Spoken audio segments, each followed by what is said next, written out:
Bismillahirrahmanirrahim. Assalamualaikum warahmatullahi wabarakatuh. Salam sejahtera kepada kita semuanya. Semoga kita dalam lindungan Allah Subhanahu wa taala dan selalu diberi kesehatan. Amin ya robbal alamin. Baik, teman-teman semuanya, pada video kali ini saya akan menjelaskan bagaimana penerapan dalam menggunakan buku standar luaran keperawatan Indonesia atau disingkat dengan SLKI gitu ya.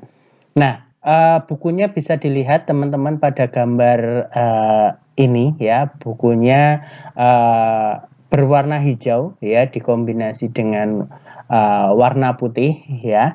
Nanti teman-teman bisa langsung memegangnya ya, ketika di rumah ataupun di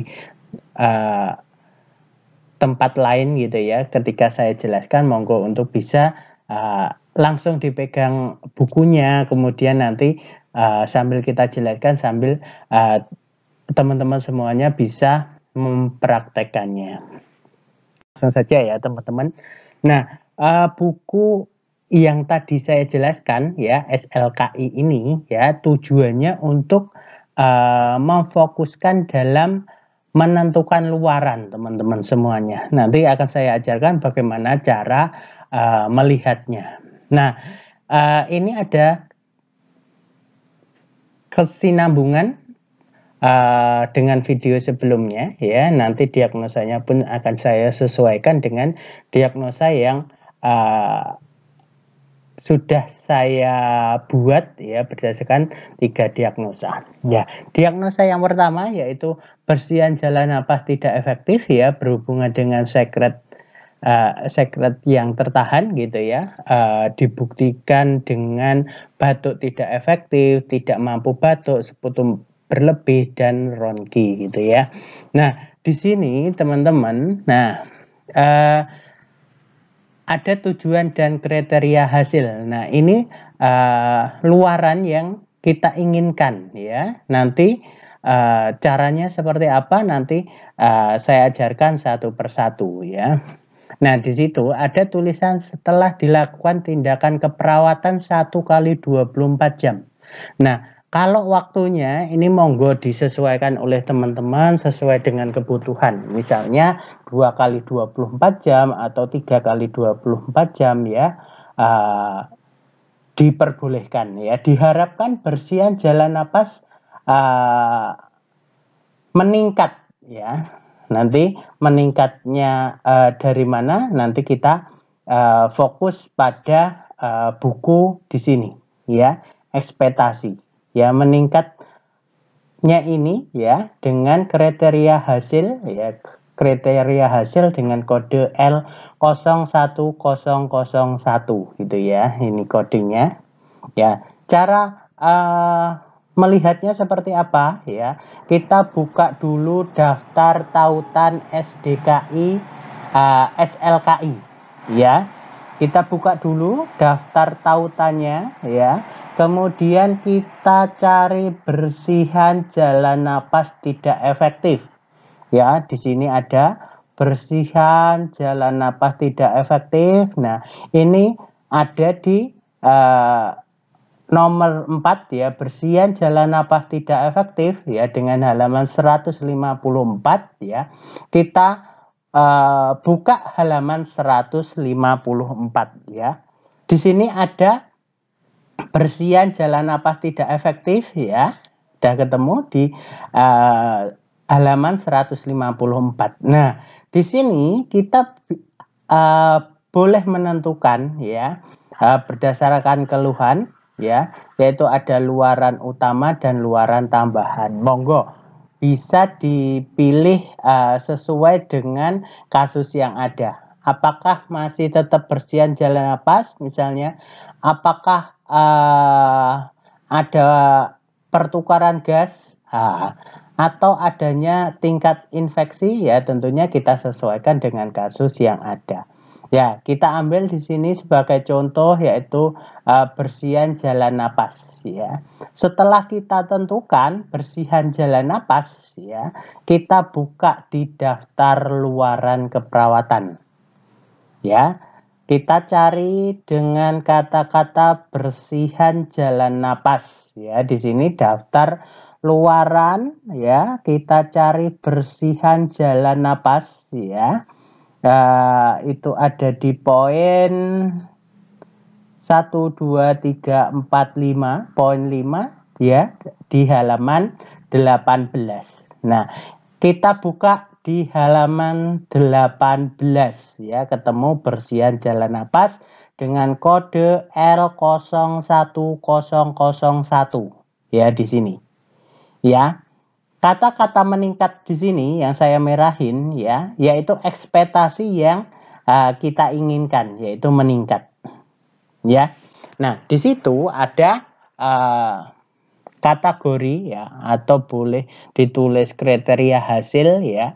Yang pertama di sini ada beberapa ya, saya jelaskan ada beberapa kriteria hasil yang ingin kita capai ya. Tentunya kita sesuaikan, boleh diambil semuanya atau boleh sebagian sesuai dengan kasus yang ada ya. Kita ambil batu efektif ya.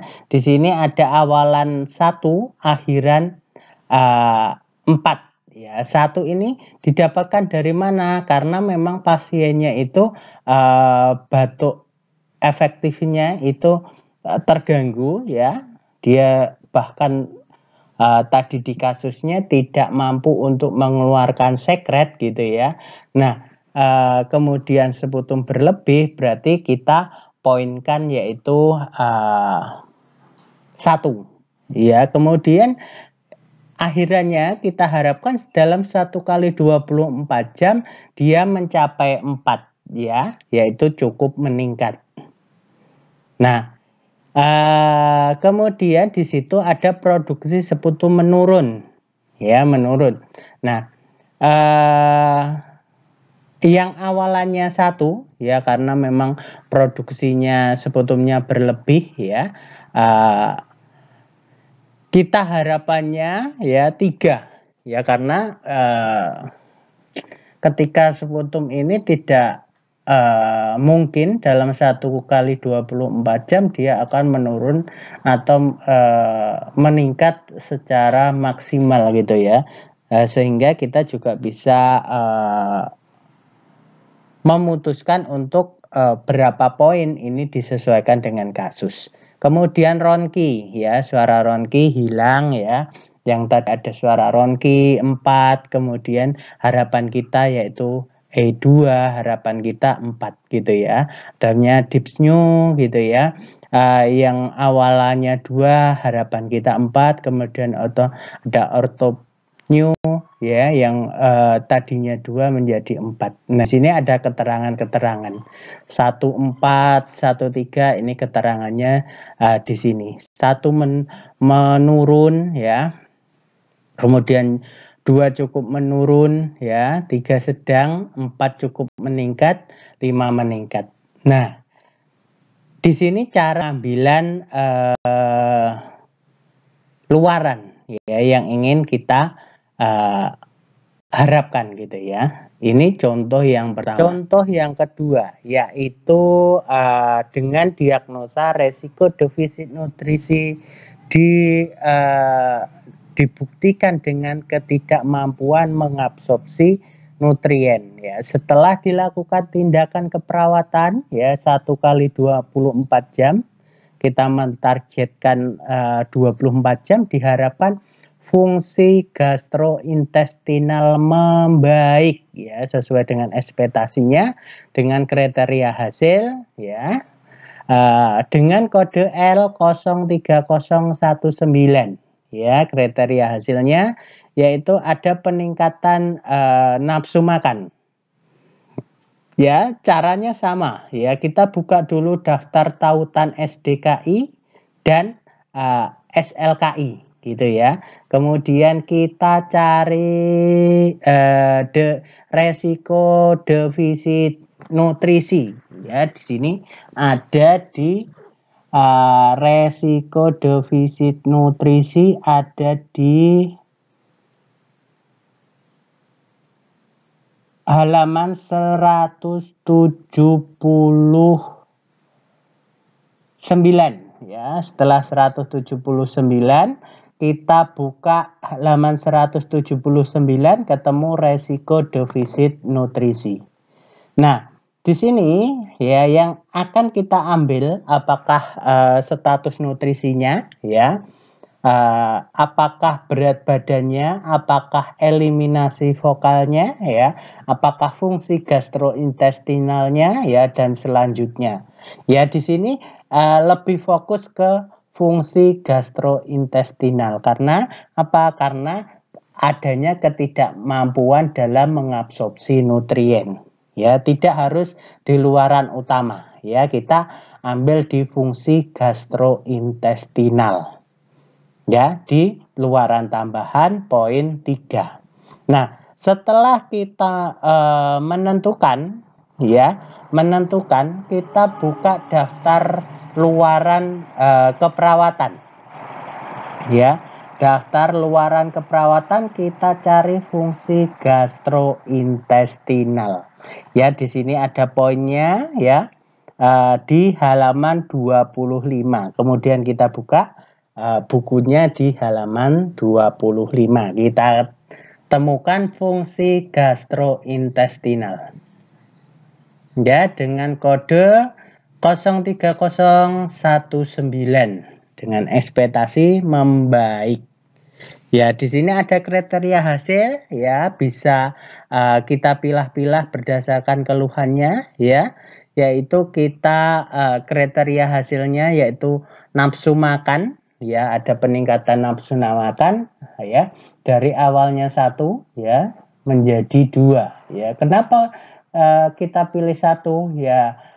Ini berdasarkan keputusan kita ya, berdasarkan keluhannya, kemudian ada peningkatan nafsu makan dalam 1 kali 24 jam, yaitu ada 1 peningkatan, yaitu 2. Kemudian mual, harapannya mualnya ini dalam kriteria cukup menurun ya, cukup menurun.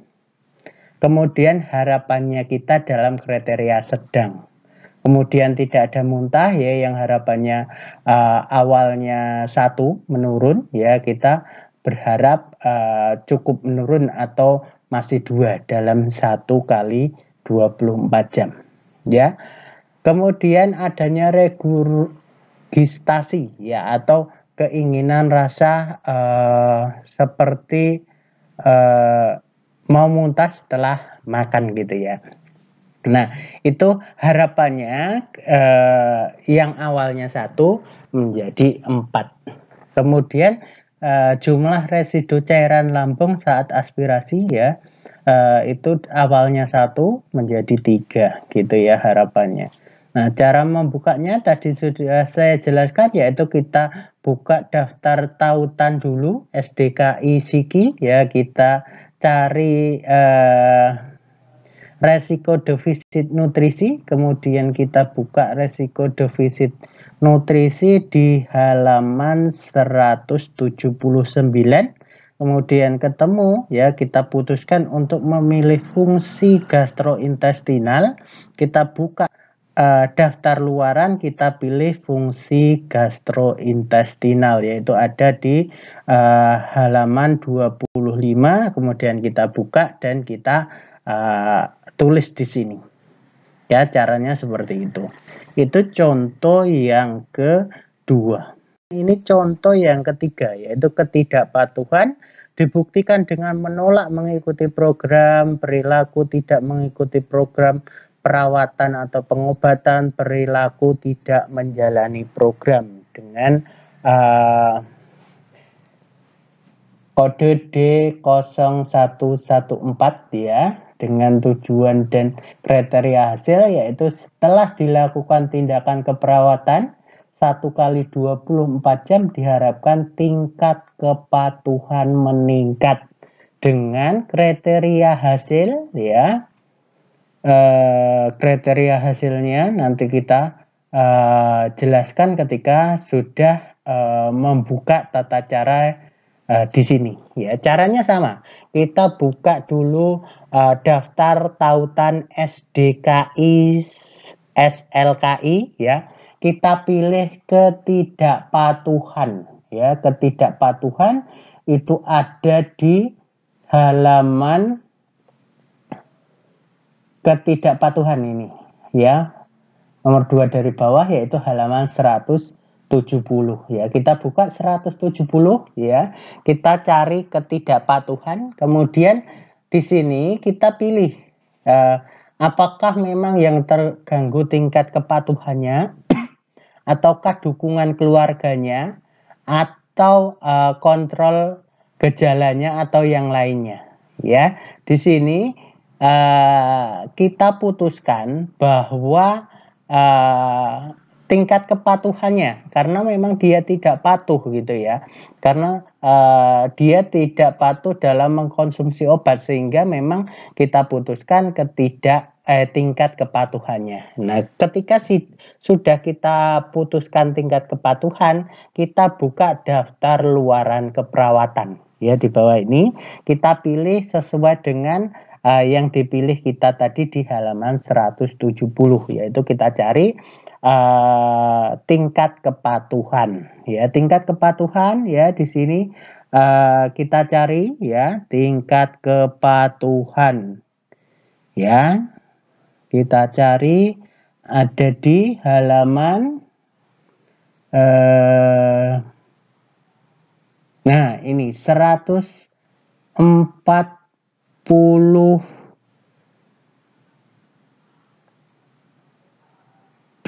ya. Tapi di sini ternyata geser ya, tingkat pengetahuan 146 ya. Di sini tingkat pengetahuannya ada di 146. Nah, kita buka 146 ya, kita pilih tingkat pengetahuan dengan kode L12111.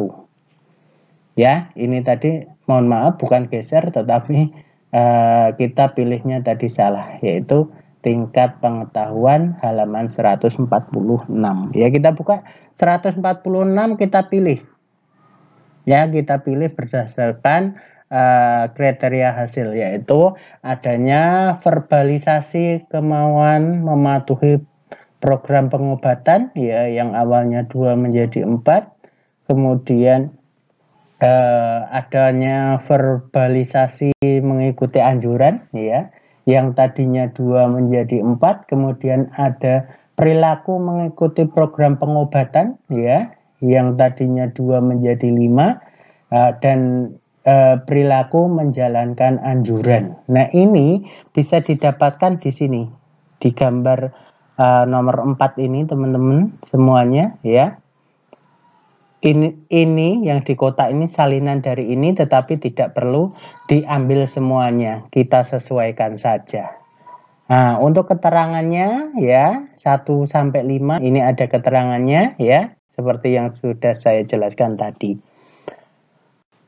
Nah, mungkin itu saja teman-teman yang saya sampaikan ya, yang berkaitan dengan penggunaan SLKI ya. Semoga teman-teman bisa memahaminya dan bisa mengaplikasikannya dalam pembuatan asuhan keperawatan. Mungkin cukup sekian ya, saya ucapkan terima kasih, semoga bermanfaat. Saya tutup, wassalamualaikum warahmatullahi wabarakatuh.